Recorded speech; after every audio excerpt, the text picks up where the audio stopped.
Deus seja louvado. Amém. Eu quero agradecer ao nobre companheiro, ao apóstolo Celso. Quero agradecer aos irmãos, a toda a coordenação, carinhosamente, aos amigos, pessoas que granjeamos juntos amizade.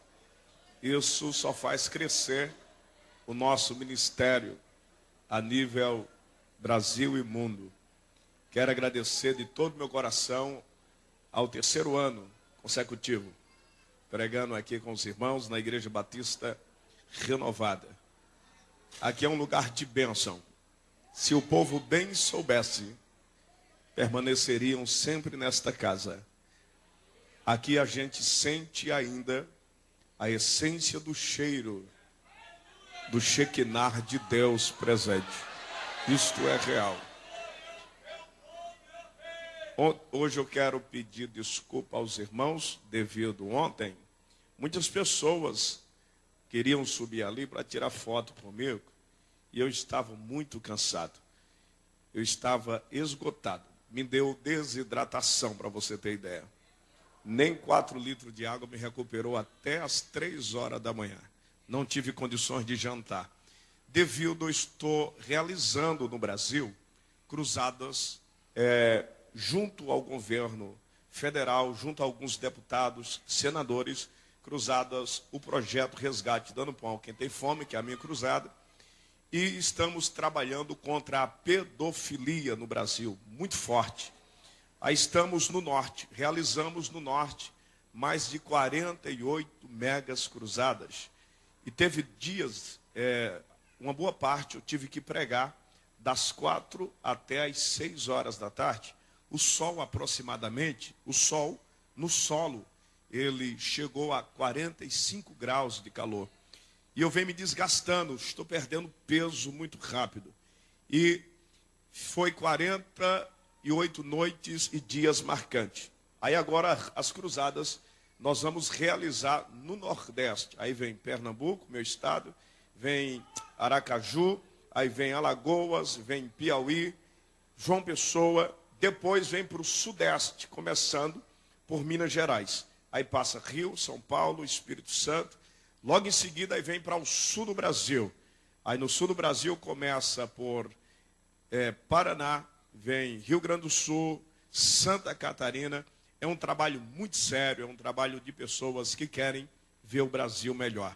E alguns pregadores e cantores foram convidados para fazer parte. Devido ao meu testemunho, então me resolveram colocar-me junto a esta equipe para trabalhar contra a pedofilia no Brasil.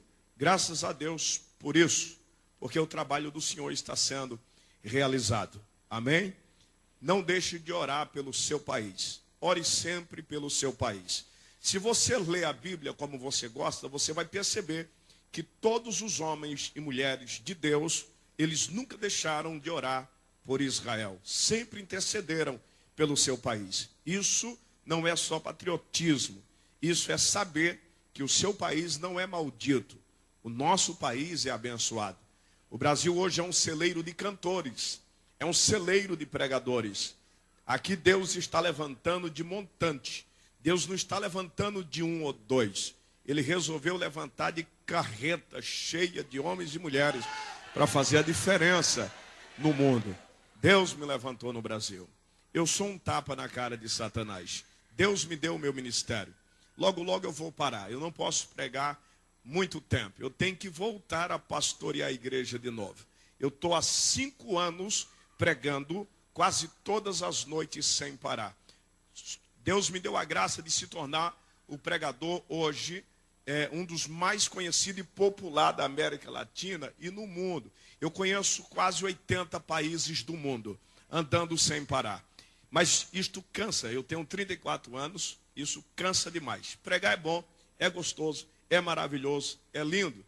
Mas chega uma hora que o corpo físico começa a ficar fadigado. Eu sou muito família, eu amo meus filhos, eu amo minha esposa, eu gosto da minha casa.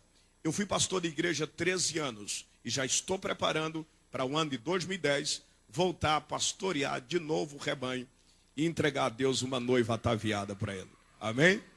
Oreis pela minha filha, pelo meu filho, pela minha esposa. Somos uma família de Deus.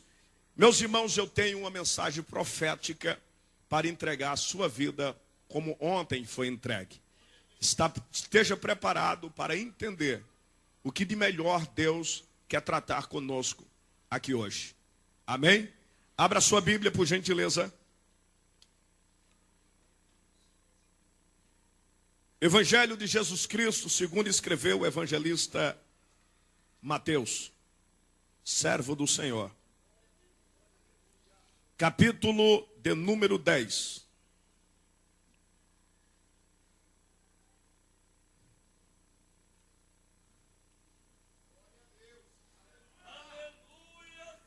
Versículo de número 40, 41 e 42. Eu estarei lendo 3 lindos versículos na palavra de Deus. Evangelho segundo escreveu evangelista Mateus, capítulo 10, versículo 40 a seguir.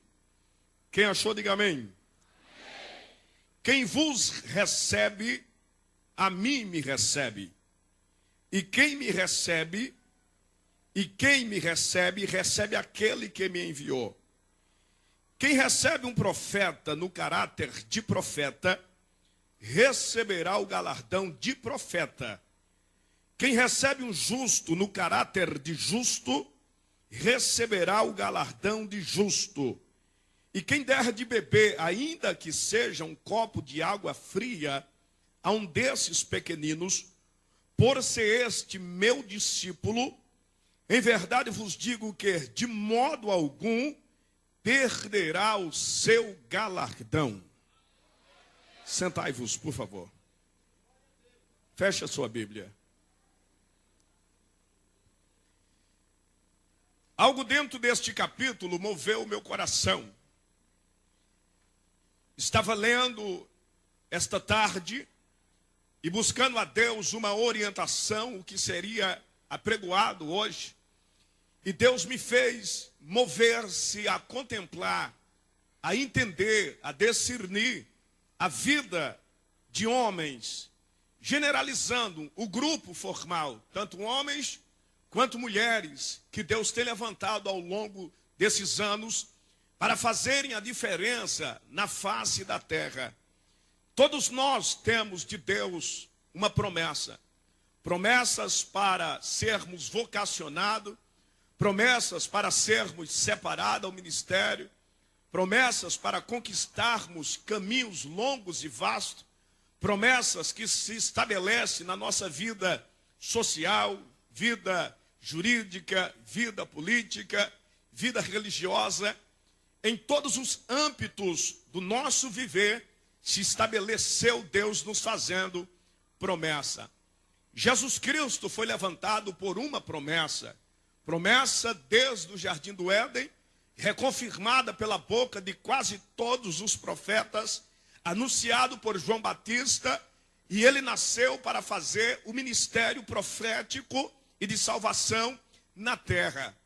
Durante anos, Jesus, como Deus, ele assistiu homens serem assassinados, profetas que ele levantou serem mortos, serem espedaçados, perderem suas famílias, perder esposa, filhos, suas casas sendo queimadas, suas cabeças sendo arrancadas, seus corpos dilacerados por leões em arena, sendo julgados de maneira injusta. Ele viu durante anos os seus servos passarem por necessidades, perigos e risco, tudo em prol de uma chamada, de um caráter cristão, o que significa santidade ao Senhor. E Jesus, ele levantou-se por Deus, pregando o evangelho. E ele disse que nascido de mulher, o maior profeta foi João Batista, o seu primo. Mas isto num ato de carinho, um ato de afego espiritual, um ato de humildade, pois o maior profeta realmente é ele. E o Senhor Jesus, no caráter de profeta, de pregador, de anunciador, o homem que é buscado para pregar, o homem que é buscado para orar, o homem que é buscado para abençoar, o homem que foi buscado para curar enfermidades. Ele disse assim porque ele estava preocupado. Aquele que recebe um de vocês no caráter de profeta, de modo nenhum ele deixará de perder o galardão de profeta. Nem que seja um copo de água fria que alguém ofereça a vocês, deixará de receber o vosso galardão. Aquele que considera e recebe vocês como pessoa justa, no dia em que eu for galardoar no céu, era isso que ele queria dizer. Eu vou dar o galardão a ele conforme o teu galardão, porque ele entendeu que você era justo, e o galardão de justo também será dado a ele. Jesus está falando sobre valor. Jesus está falando sobre reconhecer a chamada de alguém. Jesus está falando sobre abrir os olhos, entender o ministério de alguém, a vida de alguém, que ele levantou, que ele está levantando, que ele está usando. É o caráter de profeta. E eu quero trazer algo de Deus, algo espiritual, algo do céu. Não é algo do meu coração, porque o meu coração é movido a sentimentos e emoções, mas é algo que vem da razão de Deus para os dias atuais. Eu quero dar um tema para a mensagem, onde eu vou dar o ponto de partida. Um profeta que vai mudar essa geração. Levante a mão direita para o céu, porque você vai fazer parte disso aqui. E eu posso olhar hoje como um pregador nacional e internacional, com toda humildade, eu posso olhar nesta geração que aqui está, homens e mulheres que vão impactar a terra pregando o evangelho e que vão ganhar muitas almas para o reino de Deus.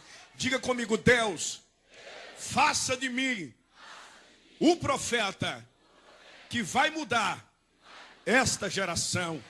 Agora você vai pegar na mão do seu companheiro, da sua colega, do seu amigo, da sua amiga, e você vai dizer para ele: Deus vai te levantar para mudar esta geração.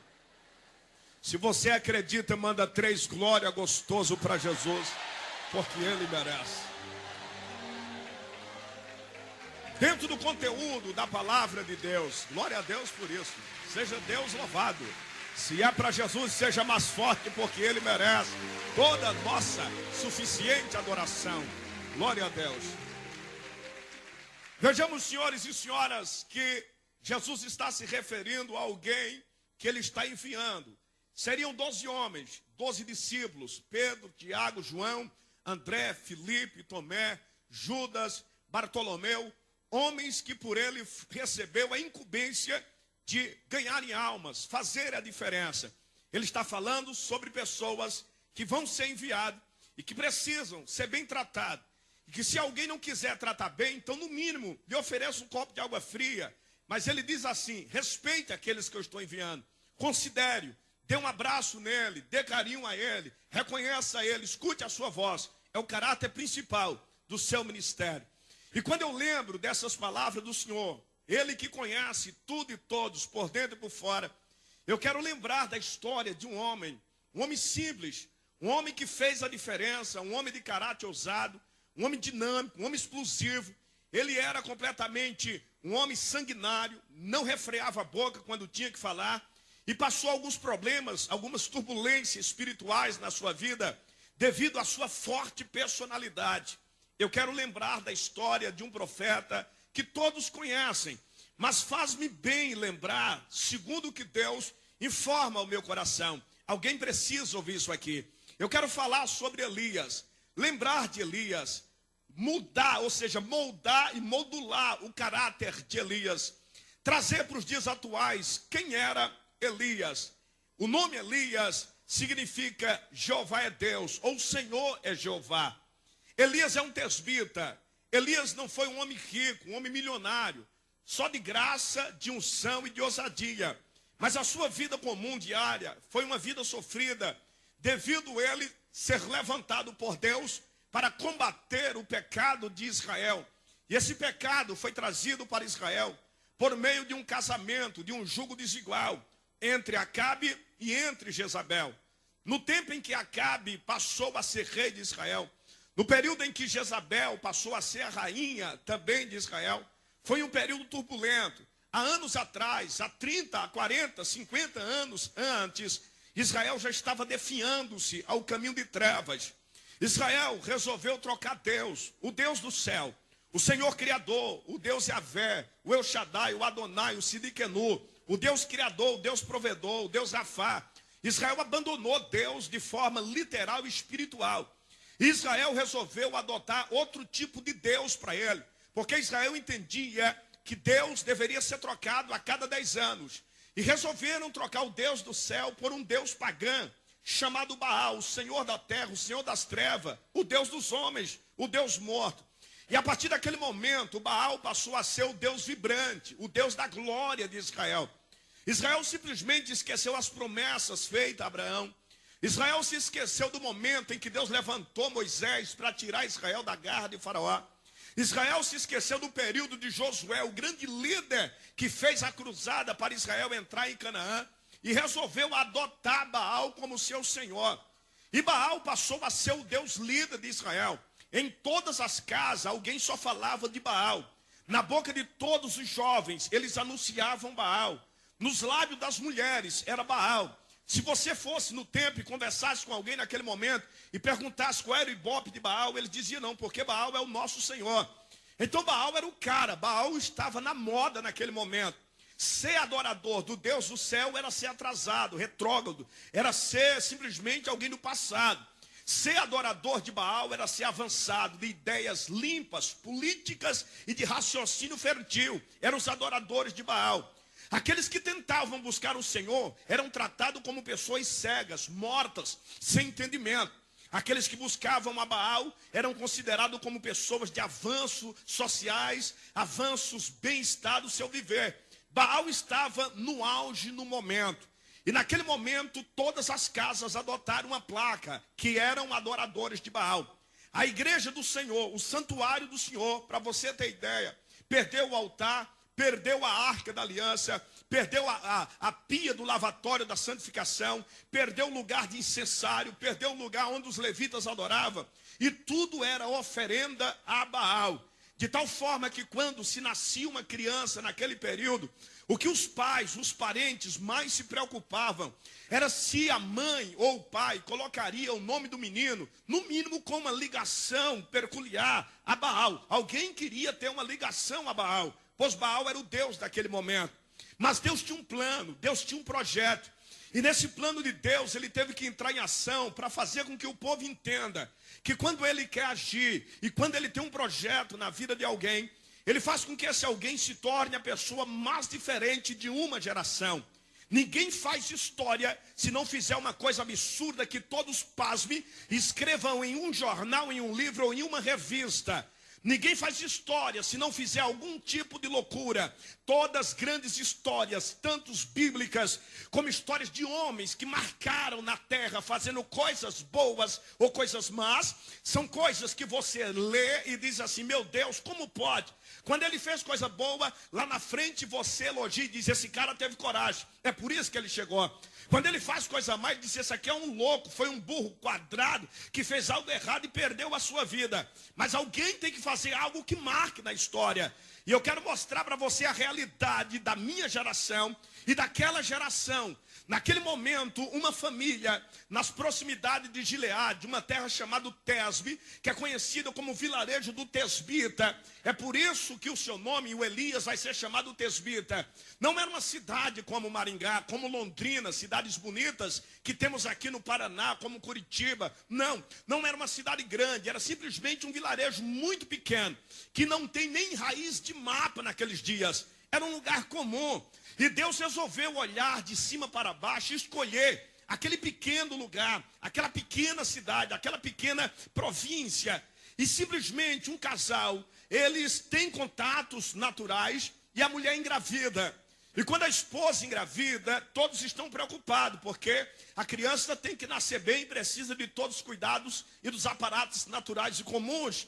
E no dia do nascimento da criança, era de costume, sacerdotes, sumos sacerdotes, levariam presentes, utensílio, roupa, levariam sal, linho, azeite, levariam derivados de mantimentos, congratular-se, faziam 7 dias de festejo pelo nascimento da criança, para você ter ideia.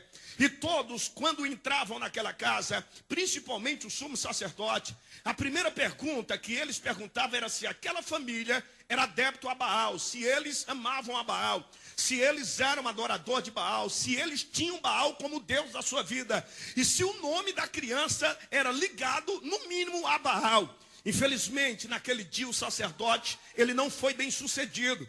Porque quando ele entra dentro da casa, que ele vê a criança enrolada, e a criança está no cesto, naquele momento o sacerdote vai perguntar como é que se chama a criança. Como é que está ligado o nome da criança, e que tipo de religião eles agora estão servindo. E o pai ou a mãe, com toda a coragem, com toda a ousadia, olha para o sacerdote, olha para os familiares, pega a criança no colo, levanta a criança para o céu em direção a Deus, e com toda a graça de crente que não se curva diante de situações tenebrosas, o sacerdote diz: como é o nome da criança? O pai e a mãe respondem: o nome dele se chama Elias.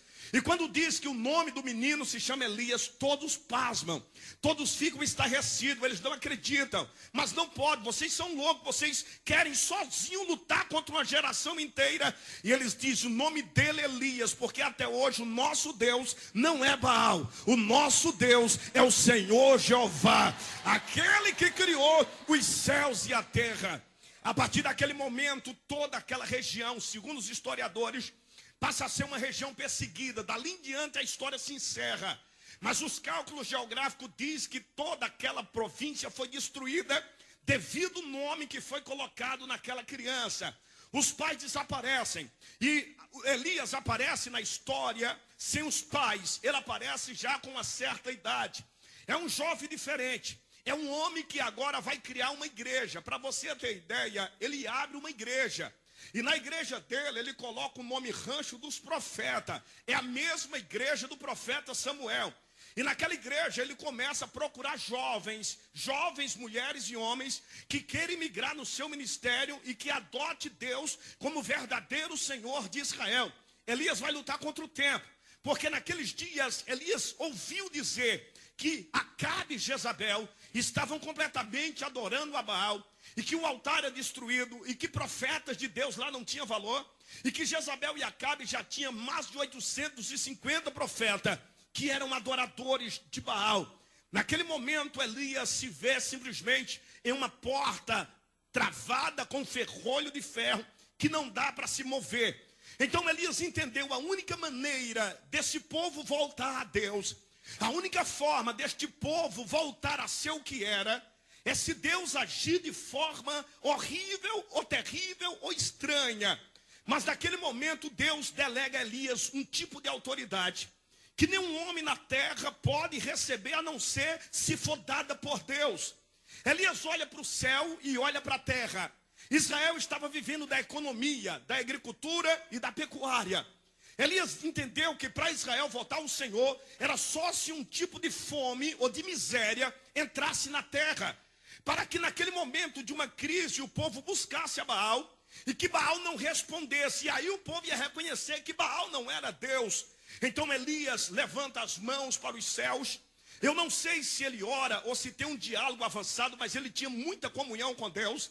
E ele estendeu as mãos para os céus e ele disse: a partir deste momento eu dou uma ordem para você que está me vendo. Você, nuvem, só vai gotejar sobre a terra quando eu, Elias, resolver abrir minha boca para você gotejar sobre a terra. Aí o texto diz: segundo a minha palavra. Não é Deus que autoriza. Elias encerra os céus, Elias tranca o céu. Elias pega a chave da natureza, coloca dentro do seu vestido e diz assim: a partir de hoje você não chove. Eu venho imaginar que a nuvem subiu e perguntou para a atmosfera: atmosfera, você que está acima de mim, pergunta para a estratosfera para ver quem é que manda aqui embaixo. E a estratosfera pergunta para a ionosfera que está acima do ocular. E a estratosfera vai perguntar para o sol e para a lua: quem é que manda na nuvem? E a lua pergunta para o sol se retira e vai perguntar ao Criador. E o sol pergunta para o Criador: Criador, olha, a nuvem mandou te perguntar porque não vai chover mais. E um homem lá embaixo disse que só vai gotejar sobre a terra se ele abrir a boca e der uma ordem para gotejar. Eu venho imaginar que Deus, o Senhor de todo o poder, meu Deus do céu, Ele olha para baixo e vê lá Elias. O nome Elias significa Jeová é Deus. E quem falou já não é um homem, quem falou é um pedaço de Deus na terra, que está autorizando uma voz profética para ser profetizada. Quem acredita, levante a mão e dê um glória ao nome do Senhor, porque Ele merece. Naquele momento, Deus olha para a nuvem e diz para ela: olha, eu não posso fazer nada. Se Elias falou, está falado. E a nuvem começa a reclamar: mas não pode, quem manda aqui é tu, Elias. Aí Deus diz para a nuvem: pergunta como é o nome dele. Você sabe o nome dele, se chama Jeová. Se ele falou, está falado. Você só vai gotejar quando ele resolver mandar gotejar sobre a terra. Naquele momento, Deus desce para o lado de Elias. E o Senhor diz para Elias: Elias, você travou as nuvens, não vai chover mais. Então Israel vai entrar em uma crise financeira, uma crise política, um cataclismo, uma catástrofe vai vir sobre a casa de Israel. A única forma agora que eu posso te dizer é você ir até o ribeiro de Querite. Lá você bebe a água, pois o ribeiro vai secar, mas você vai bebendo água até que eu vá trabalhando. E ele pergunta para Deus: e quem é que vai me sustentar? Deus disse: olha, eu já preparei um corvo e eu vou preparar o teu café, o teu almoço e o teu jantar. Eu vou patrocinar o teu ministério nesse tempo de crise na face da terra. Quem tem promessa de Deus aqui, levante a mão. Isso aqui é forte. Isso aqui é forte. Diga comigo: a partir de hoje, o Senhor vai se responsabilizar por todas as causas da minha vida, na minha vida financeira, na minha vida social, na minha vida religiosa. Grite bem alto: Deus não vai deixar faltar nada. Mais forte: Deus não vai deixar faltar nada. Pode glorificar, porque Deus vai prover.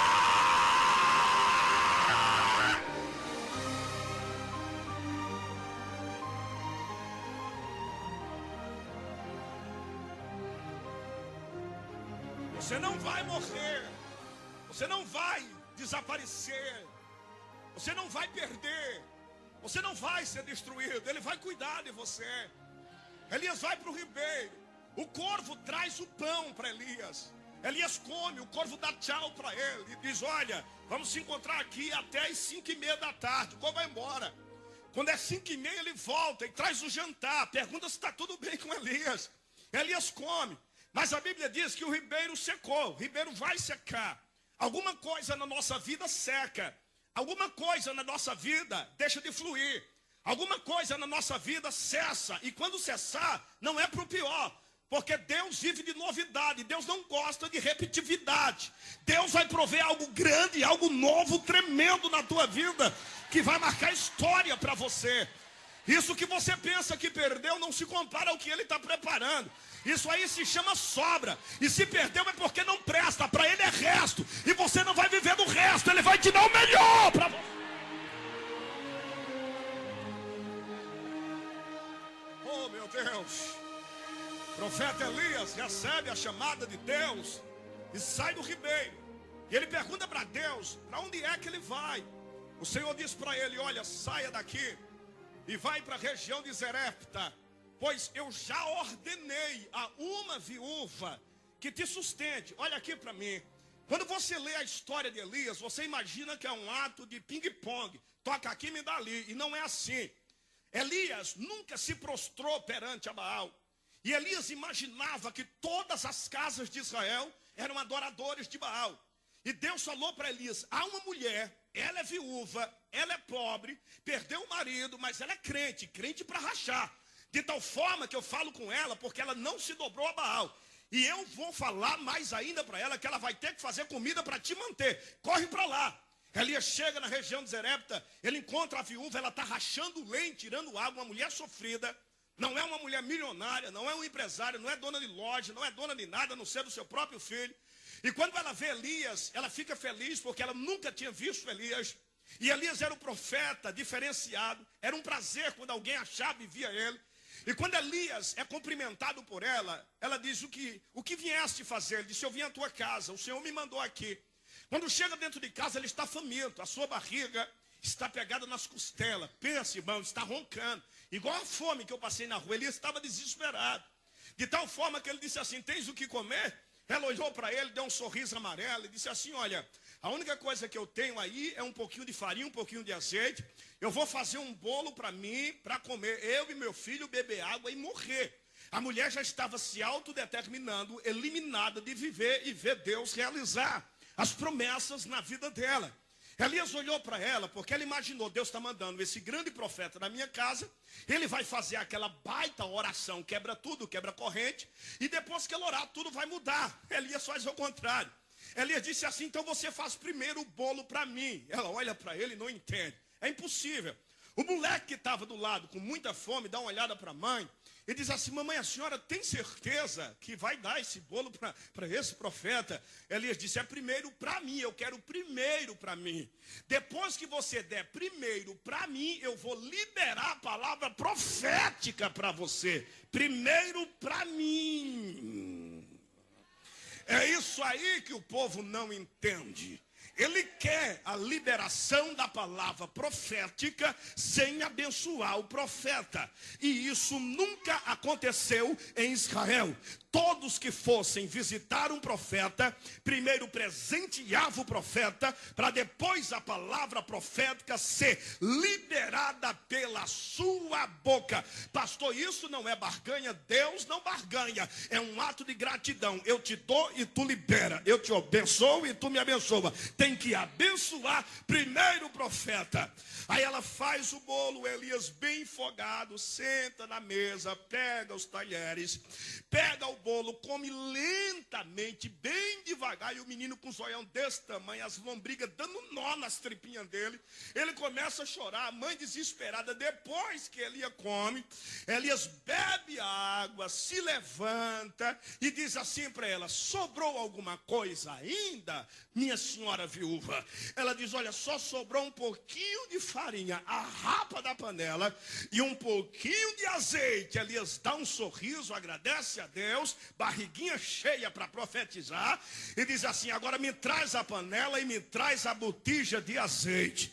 A senhora tem algum plano de ser culinária? Diz, não tem não. A senhora tem algum plano de ter alguma padaria na cidade? Também não. A senhora tem algum plano de fazer bolo para casamento, aniversários e etc? Também não. A senhora tem algum plano de ter um lagar de azeite, trabalhar com o melhor azeite? A produtividade sua vai tornar a senhora a mulher mais rica da cidade de Israel?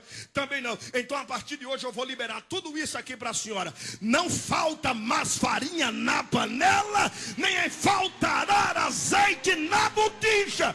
Isto é só para quem crê. Joga a mão para cima, manda 2 glórias para o mestre. A partir de hoje a senhora vai ser riquíssima, tanto no grão, tanto no campo, tanto na massa, quanto na farinha. A partir de hoje, a senhora vai manar azeite e vender. A senhora se torna, a partir de hoje, uma das maiores empresárias na casa de Israel. Elias vai passar alguns dias na casa dessa senhora. Mas, por azar do destino, o menino da senhora passa mal, fica doente. A morte chega dentro de casa. O menino morre, vem a óbito. A mulher se desespera, ela fica completamente angustiada, desesperada. E ela vê Elias, ela corre para Elias e diz, meu menino morreu. Elias olha para ela, mas o que é que eu tenho a ver com isso? Não, mas o senhor está na minha casa. O menino só morreu depois que o senhor chegou na minha casa. Então a senhora me acha culpado. Então eu vou resolver o probleminha da senhora. Isso para mim aqui é instalar de dedo. Aonde está o menino? Está lá no quarto. Não deixe ninguém entrar, ok? Porque eu vou fazer algumas loucuras que, se crentes carnais comum verem, vai murmurar de mim. Eu não quero que ninguém murmure. Ele não fala para a mulher. Quando ele fecha a porta do quarto, ele não vai e coloca a mão no menino. Ele também não unge o menino. Você sabe o que ele faz? Ele vai até na porta, dá uma carreira e pula em cima do menino. Ele se joga na cama. Aí a mãe escuta, meu Deus, que barulho que é esse? Parece que ele está caindo, está acabando de destruir o resto do corpo do menino. Aí ele sai de volta, dá outra carreira, pula de novo e o menino não vive. Aí ele fica nervoso, ele deita em cima do menino, abre o braço do menino e ele sopra na boca do menino. Quando ele sopra na boca do menino, ele diz, morte, eu te ordeno, sai deste corpo agora.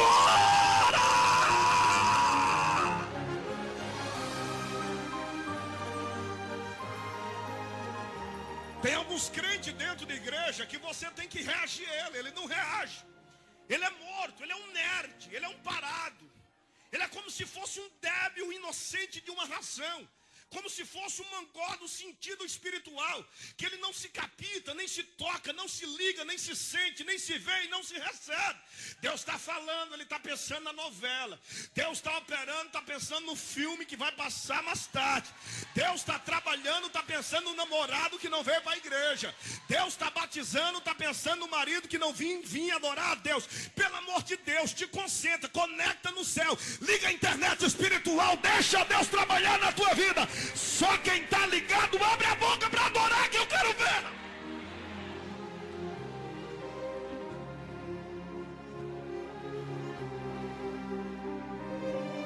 Diga comigo a partir de hoje: Deus vai me levantar para mudar a minha geração.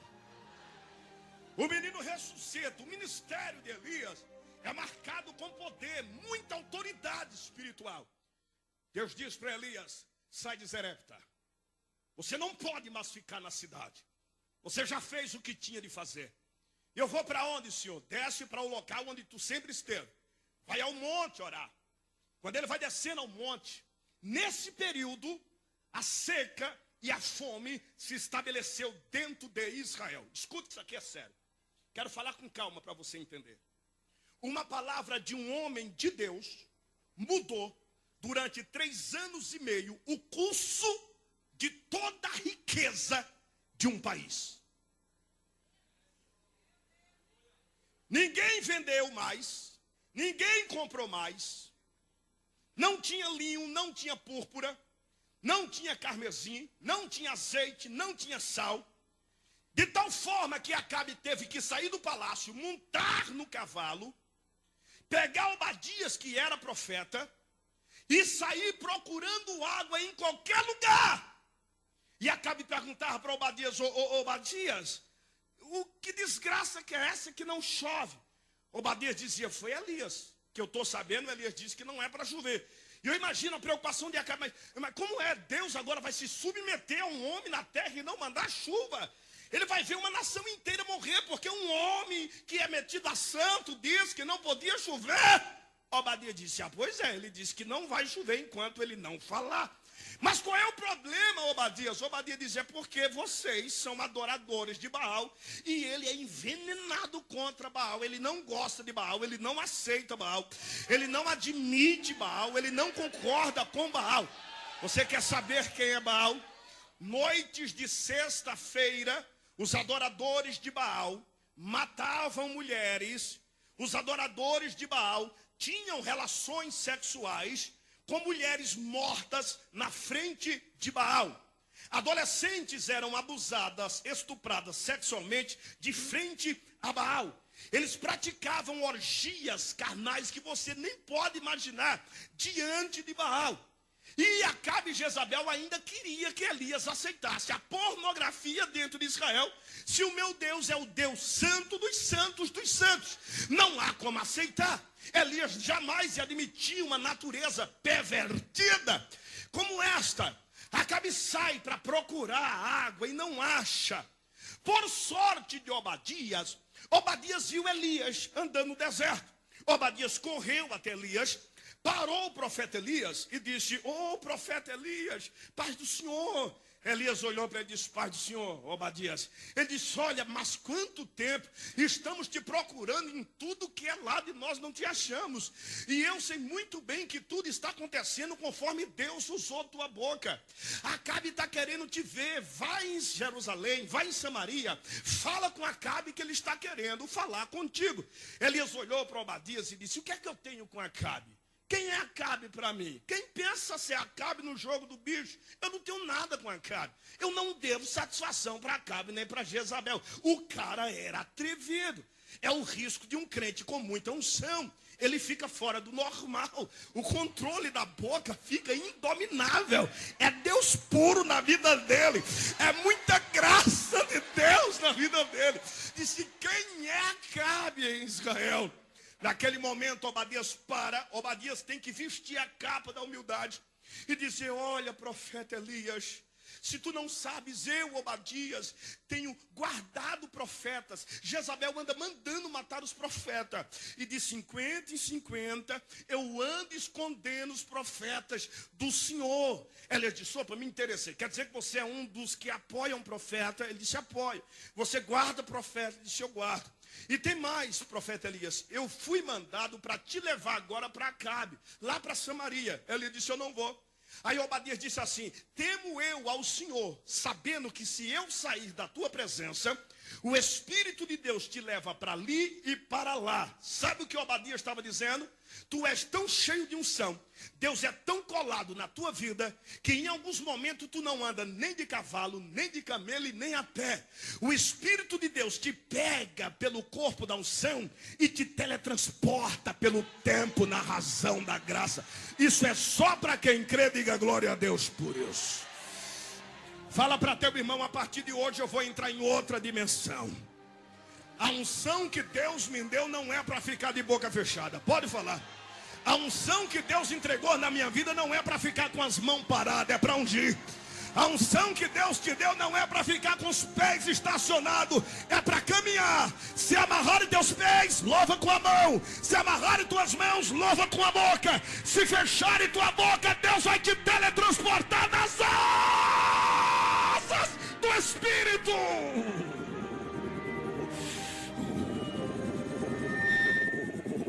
Quem tem glória, dá glória. Quem tem aleluia, dá aleluia. Quem tem línguas estranhas, dá uma rajada de mistério para o Senhor.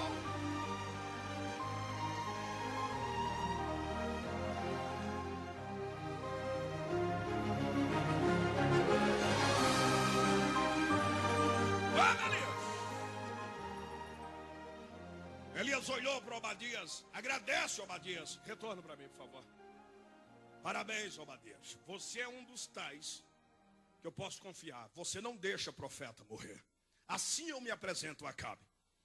Quando Elias sobe a rampa do castelo, Acabe está sentado no trono. Bravo, cara feia. Como disse Deus a Ezequiel, não temas os homens de rosto de ferro. Cara dura, fechado. Cara feia, fome, olhando para Elias. Quando ele viu Elias, ele disse, ei, é você que anda perturbando Israel? Ele é o rei, o magnânimo, então ele se sentiu na razão. Quando ele pensou que Elias ia abrir a guarda, Elias aponta o dedo indicador para ele e sobe degrau por degrau. Eu não sou perturbador de Israel. Você e seus pais que andam perturbando Israel. Elias disse assim, é sua mãe, é seu pai, é seu tio, é seu avô, é a rapa nojenta da sua família que anda perturbando Israel. Eu sou profeta, tema o Senhor. E já que vocês estão com muita ladainha com Baal, e porque Baal, e Baal, e Baal, e Baal, quero eu fazer um desafio aqui em Israel. Acabe disse, pois não, que desafio? O Deus que responder com fogo, esse é o Deus de Israel. Acabe dá um tapa na mão de Elias e diz, confirmado, Elias. Só tem você, né, Elias? Elias disse, só eu sobrei. Não só sobrou Elias. Tinha 7.000 profetas que ainda não tinham se dobrado diante de Baal. Agora escute, eram 7.000 covardes. Não se dobravam, mas não se levantavam contra Baal. Era 7.000 coniventes. Quer dizer, enquanto eu como, enquanto o rei me dá vestir, beber, escola, sou profeta. Mas não posso falar mal do homem que me veste e me dá de comer. Eram 7.000 covardes. Elias disse, só tem eu aqui, é nós dois. Acabe disse, eu tenho 450, minha mulher tem mais uns 400 ali. Vamos ver, está fechado? Você tem certeza? Pode bater o martelo? Ele disse, pode bater o martelo. O Deus que responder com fogo, esse é o Deus de Israel. Acabe disse, profetas de Baal. Os profetas de Baal se levantaram em marcha. Disse que, pois não, Acabe. Ouvisse Elias, disse, ouvimos. Vê qual é o Deus que responde com fogo. Os profetas de Baal disseram, aqui é fácil, Acabe. nós temos aqui 850 homens que vai pedir para o fogo. De alguma maneira esse fogo tem que descer. Aí eles caíram na besteira. Eles foram no antigo altar que Elias adorava a Deus. E aquele altar conhecia a roupa de Elias, o cheiro de Elias, o perfume de Elias, o toque dos dedinhos de Elias e a maneira que Elias conversava naquele altar. Eles pegaram o altar de Elias e desmantelaram. Era 12 pedras. Pegaram Dan, tiraram do conjunto de Naftali, Benjamim, Zebulon, Azer, Ruben, Levi e Judá. As 12 pedras eram montadas por idade. Eles, sem ter experiência, tiraram e desqualificaram a idade. Nesse período, a Bíblia diz assim, que o altar do Senhor estava desconcertado. Aí eles começaram a clamar 6 horas da manhã, pulando e dançando. Responde, Baal, fala conosco, Baal.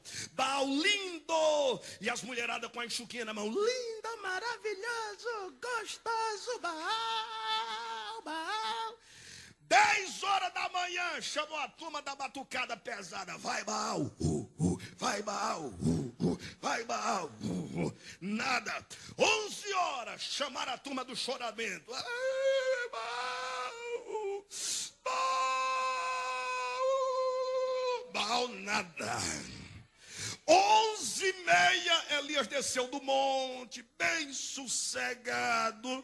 Porque vida de crente não é só chorar. Deus também vai preparar sorrisos para aqueles que servem a Ele.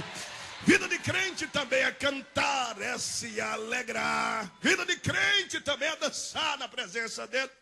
Elias levantou-se, pegou a bandeira de Israel nas costas, balançando, e começou a gritar.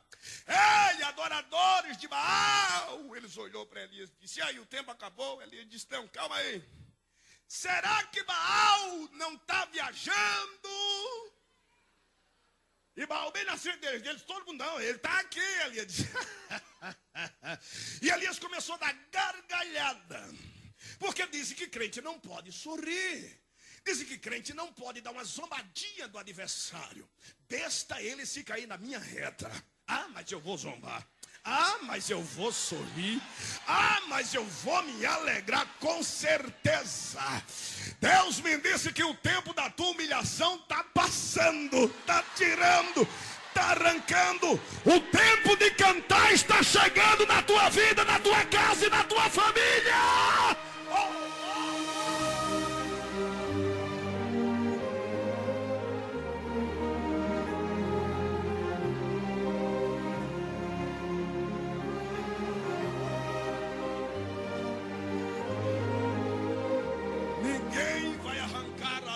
Do seu coração. Aí Elias solta outra charada. Elias diz assim, ei, adoradores de Baal. Eles param e olham para Elias. O que foi, Elias?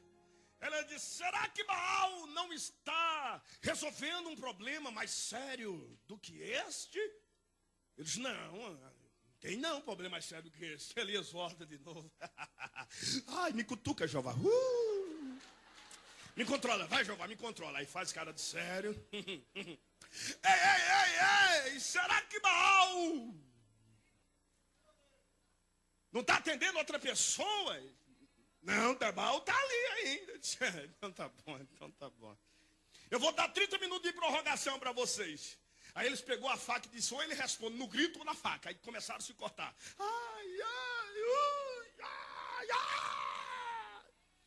Meio-dia, Elias fez assim, limpa a área. Eu vou cobrar esse pênalti aí, pode limpar. Sai daí, sai da reta, limpa tudo. Quando Elias chegou na frente do altar, Elias se emociona. Fazia 4 anos e meio que ele não tocava no altar que era dele. Elias estava pagando caro para alguém dar um jeito de levar ele para o altar. Quando ele tocou no altar, aí a Bíblia diz assim, e reparou. Sabe o que é reparar? Colocar a mão, abraçar e sentir de perto aonde está a quebradura.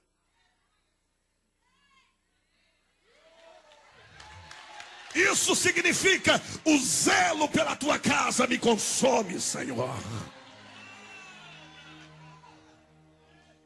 Ele arruma o altar, aí consertou o altar. Quando ele consertou o altar, ele olhou para os profetas de Baal e disse, estão preparados? Eles disse, estamos preparados. Disse, então, me traga alguém com uma enxada. Para que, Elias? Faz um rego. Aí começou. Tchá, tchá, tchá. Grandes vitórias só vem com grandes escavaduras. Quanto mais fundo for o rego, mas Deus vai te levantar na terra. Balança o ombro do teu irmão e diz assim para ele: cava mais um pouco, irmão. Cria bolha na mão, irmão. Vai cavando. Vai cavando. Vai cavando. Para você ter ideia, a altura do rego tinha que ser até os joelhos. Cavar até os joelhos. Depois que cavou, ele disse assim: agora faça-me um favor, me traga um novilho e divida em dois. Aí trouxeram o novilho, dividiram em dois. Para quem não sabe, o novilho em dois significa lei e graça, unção e chamada, escolha e promessa. Elias estava trazendo o passado para o presente. Elias não é um profetinha qualquer. Elias é o profeta tomado e possuído por Deus. Dividiu, colocou a lenha, coloque a lenha. Lenha na Bíblia não fala de Pentecoste. Lenha na Bíblia não fala de unção. Lenha na Bíblia não fala de poder. Salomão disse: sem lenha o fogo se há. No texto lenha, Salomão está dizendo contenda, intriga, fofoca. Salomão disse que quanto mais fofoca dentro do rebanho ou da igreja, a unção de Deus sai, se apaga. Quanto mais linguarudo e fofoqueiros e fofoqueira na casa de Deus, o fogo se apaga. Por que é que você está vendo aí um monte de igrejas no Brasil que estão frias, sem poder, sem unção, sem batismo, sem cura, sem graça? Já entrou nelas? Já viu os crentes delas como são? Eles se acham os mais santos. Não, eu sou o mais santo. Se acha o melhor. O pastor de lá prega mais. Não, meu pastor é o cara, prega mais, é mais rico. Ele acha que a irmã de lá é a mais fervorosa. Todo mundo para ele é errado, só ele é o certo. A família de todo mundo não presta, só a dele que presta. A moça, a tua filha, vai para o inferno, a dele vai para o céu. O teu filho já é um condenado, o dele já é um anjo. Linguarudos, fofoqueiros, não serve para nada. Deus vai arrancá-los do santuário. Tem que arrumar o altar. O altar não pode estar quebrado. O altar pertence ao Senhor.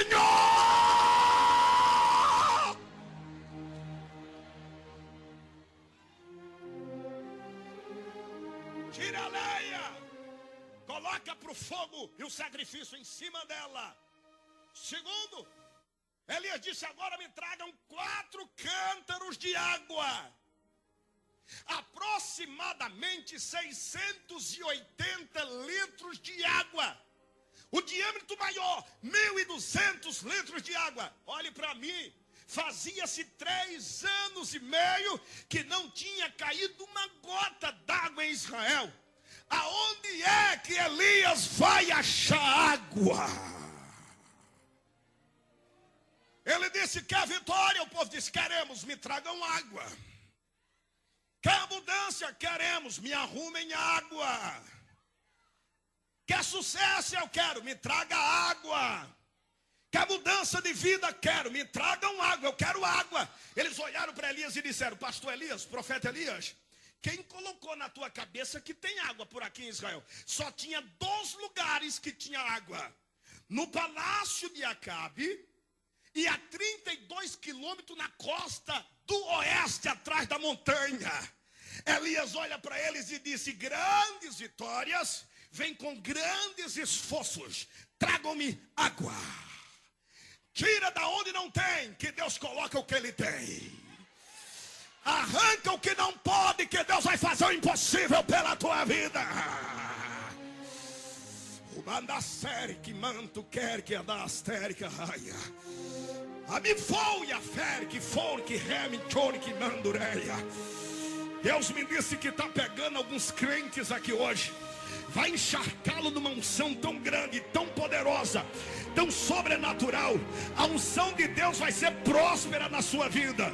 Você não vai precisar trocar o seu carro. Seu carro vai para o ferro velho. A unção que Deus está te dando é para comprar coisas novas, coisas sérias. É isso que Deus vai te dar. Você não vai precisar restaurar as paredes da tua casa, porque a casa que Deus vai te dar é grande, é larga e espaçosa. Recebe a vitória que Ele te dá.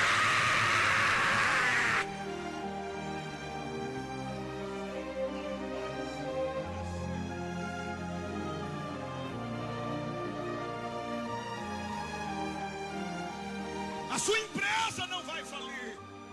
O seu ministério não vai falir. Deus me disse que vai patrocinar o teu ministério.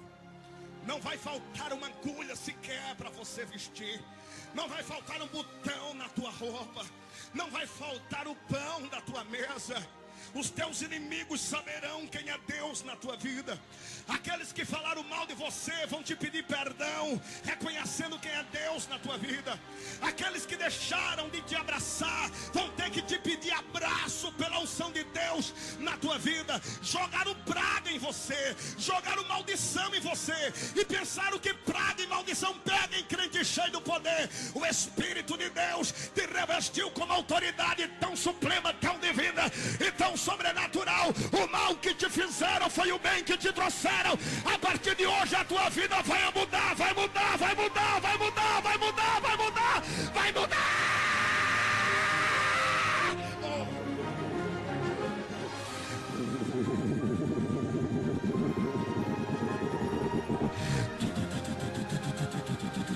Cadê o teu glória? Cadê o teu glória? Cadê o teu aleluia? Cadê a tua adoração? Cadê tuas línguas estranhas? Abre a tua alma, renova o teu espírito. Deus vai patrocinar.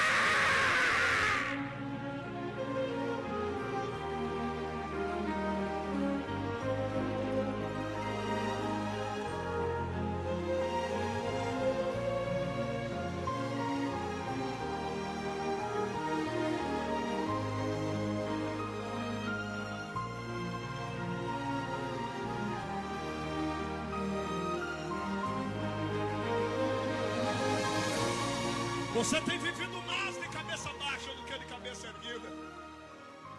Você tem chorado mais do que sorrido. Você tem lamentado mais do que proclamado. As pessoas viraram as costas para você.